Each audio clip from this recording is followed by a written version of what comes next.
कभी सोचा है कि जीवन में हर व्यक्ति अपनी पीड़ा, दुख और असंतोष का कारण क्या मानता है? क्या वो सच में जानता है कि उसके अंदर की आंतरिक असंतोष का कारण क्या है? गौतम बुद्ध के अनुसार हमारे भीतर के विकार, कोप, क्रोध, लोभ, लालच, अहंकार, मोह, आसक्ति और कामुकता ही वे कारण हैं जो हमारी शांति और सुख को छीन लेते हैं। आज हम एक ऐसी कहानी सुनेंगे जिसमें इन विकारों से जुड़ी चुनौतियों, संघर्षों और उन संघर्षों का समाधान गौतम बुद्ध के अद्भुत दृष्टिकोण के माध्यम से होगा। इस कहानी का उद्देश्य यह है कि हम समझ सकें कि कैसे इन विकारों को पहचानकर हम अपने जीवन को शांति और संतुलन की ओर मोड़ सकते हैं। कहानी चरण 1, रमेश का संघर्ष, कोप, क्रोध। रमेश एक व्यापारी था जो अपनी सफलता और कारोबार में लगातार वृद्धि चाहता था।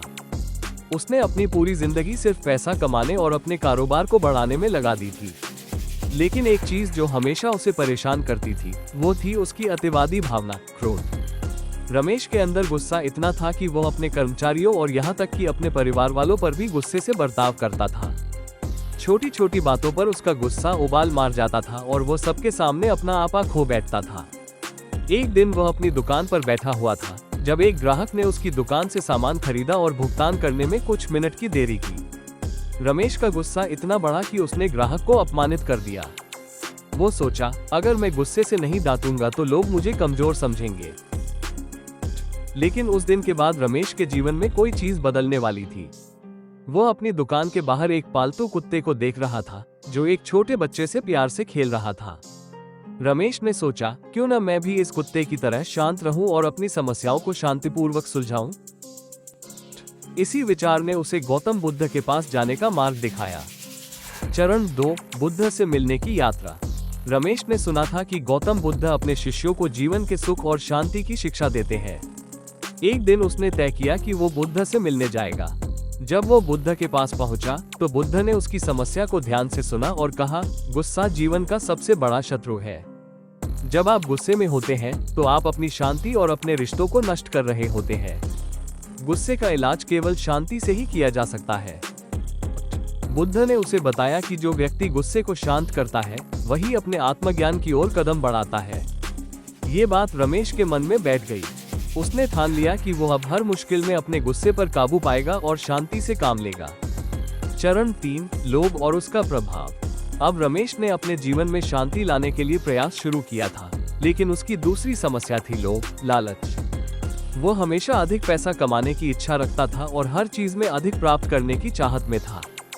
उसने सोचा, अगर मैं और अधिक धन कमाऊं तो मेरी जिंदगी पूरी तरह से सुकून से भर जाएगी। इस लालच ने उसे और अधिक दौलत कमाने के लिए अपनी मूल्यों को तजने पर मजबूर किया। उसने अपने कर्मचारियों के साथ सख्त व्यवहार किया और हर छोटे कार्य को बढ़ा चढ़ाकर दिखाने की कोशिश की। ये सब करने के बावजूद वो कभी संतुष्ट नहीं हो पा रहा था। एक दिन उसे बुद्ध की बात याद आई, लालच हमें कभी संतुष्टि नहीं देता। जितना अधिक हम चाहते हैं उतना ही अधिक हम दुखी होते हैं। रमेश ने महसूस किया कि उसकी सच्ची शांति और संतोष बाहरी चीजों से नहीं बल्कि अपनी मानसिक स्थिति से है। उसने अपने दिल से लोभ को बाहर किया और अपने जीवन को सरल और संतुष्ट किया। चरण 4, अहंकार का प्रहार। रमेश का अगला संघर्ष था अहंकार। वो अपने कारोबार में सफलता हासिल करने के बाद बहुत घमंड महसूस करने लगा था। उसे लगता था कि अब वो सबसे श्रेष्ठ है और इसलिए उसे किसी के सलाह या विचारों की जरूरत नहीं थी। एक दिन एक पुराने मित्र ने उसे समझाया, तुम अब बहुत बदल गए हो रमेश। तुमने कभी सोचा है कि तुम्हारी सफलता के पीछे कितने लोगों का योगदान था? इस पर रमेश को गहरी झटका लगा। उसे एहसास हुआ कि अहंकार ने उसे अपनी असलियत से दूर कर दिया था। बुद्ध के शब्दों को याद करते हुए उसने सोचा, जो अहंकार से मुक्त होता है वही अपने सच्चे स्वरूप को पहचान पाता है। रमेश ने अहंकार को अपने जीवन से बाहर किया और अपने पुराने दोस्तों, परिवार वालों और कर्मचारियों के प्रति आदर और विनम्रता दिखानी शुरू की। इस बदलाव ने उसे न केवल बाहरी सफलता दी बल्कि आंतरिक शांति भी प्रदान की। चरण 5, मोह और कामुकता। अब रमेश के जीवन में एक और विकार था, वो था मोह और काम।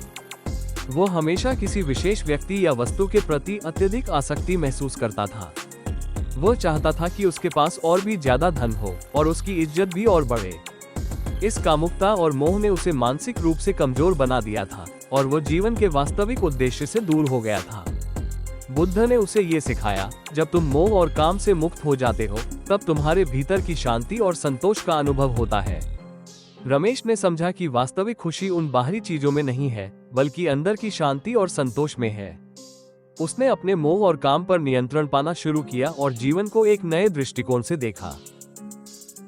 निष्कर्ष, रमेश का जीवन एक उदाहरण बन गया कि कैसे गौतम बुद्ध के उपदेशों को अपनाकर हम अपने विकारों से मुक्त हो सकते हैं और सच्ची शांति प्राप्त कर सकते हैं। बुद्ध के विचारों में ये स्पष्ट रूप से दिखता है कि कोप, क्रोध, लोभ, लालच, अहंकार, मोह, आसक्ति और कामुकता, ये सभी हमारे जीवन को असंतुलित और दुखी बनाते हैं। इन विकारों को पहचानकर और बुद्ध के मार्गदर्शन में इनसे मुक्ति पाकर हम शांति, संतुलन और आत्मज्ञान की ओर बढ़ सकते हैं। जो इन विकारों से मुक्त हो जाता है, वही सच्ची शांति और खुशी प्राप्त करता है। ये बात रमेश ने अपने जीवन में गहराई से समझी और उसे अपनाया। ये कहानी हमें ये सिखाती है कि हमें अपने भीतर के विकारों को पहचानकर उन्हें शांत करने की दिशा में कदम बढ़ाने चाहिए, ताकि हम अपने जीवन को शांति और संतुलन से भर सकें।